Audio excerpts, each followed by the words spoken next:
আজকে global with highlights colour করব এই হেয়ারের উপরে এবং করব কাটিং, দুটোই পুরোটাই হবে, কাটিংও হবে, গ্লোবাল উইথ হাইলাইটসও হবে। এবার সেই যে গ্লোবাল উইথ হাইলাইটস হবে কালারটা তো অবশ্যই সামনে নিয়ে আসবো তোমাদের। আমি ফ্রন্টেও একটু দেখিয়ে নেবো। দেখো প্রচুর গ্রে হেয়ার আছে ফ্রন্টটাতে, এগুলোকেও আমার পুরো কভারেজ করতে হবে। উনি একটু বার্গেন্ডি টোনের উপরে চেয়েছেন হাইলাইটসটা, তাই তো? একটু বার্গেন্ডি টোন, এবার তার উপরেই কাজ করব। আর কাটিংটা যাতে একটু ভলিউম হয়, যেহেতু আমার পাতলা হেয়ার। ঠিক আছে।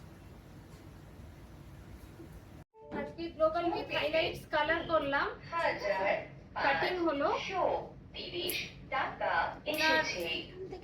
রিগ্রোথ হয়েছিল, মানে এতটার মতন রিগ্রোথ আছে, নিচটা স্ট্রেট আছে, তার কারণ আমি খুব একটা বাউন্সি লুক দিতে পারলাম না। তার মধ্যে যেটা পেরেছি এই ধরনের লুকসই উনাকে আমি দিয়েছি।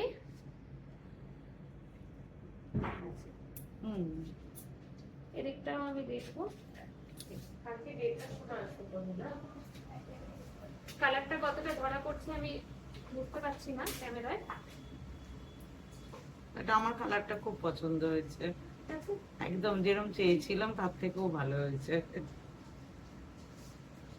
ওনার থেকে উনি তো বললেন ভালো লেগেছে, আর একটুখানি জিজ্ঞেস করবো যে কোথা থেকে এসছেন আর পুরো সার্ভিসটা কেমন লাগলো। কারণ হচ্ছে উনি গ্লোবাল উইথ হাইলাইটস কালার করলেন, পেক্স ট্রিটমেন্ট হলো কালারের পর, যেটা খুব দরকার, প্রত্যেকেরই দরকার কালারের পর, আর কাটিং।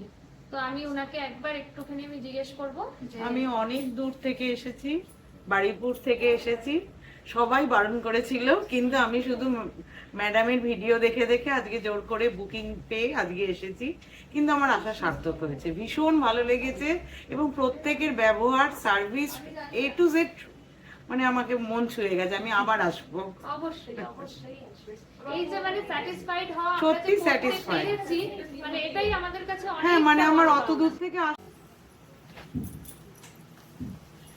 এবার ওদিকেও আমি একটুখানি দেখাবো, ওদিকটা একটু ওদিকে দেখবো, এটা আসতে হবে।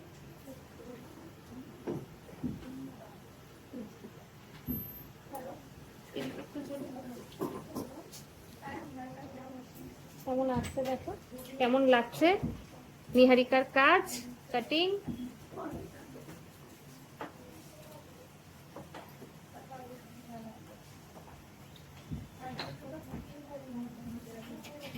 ঠিক আছে।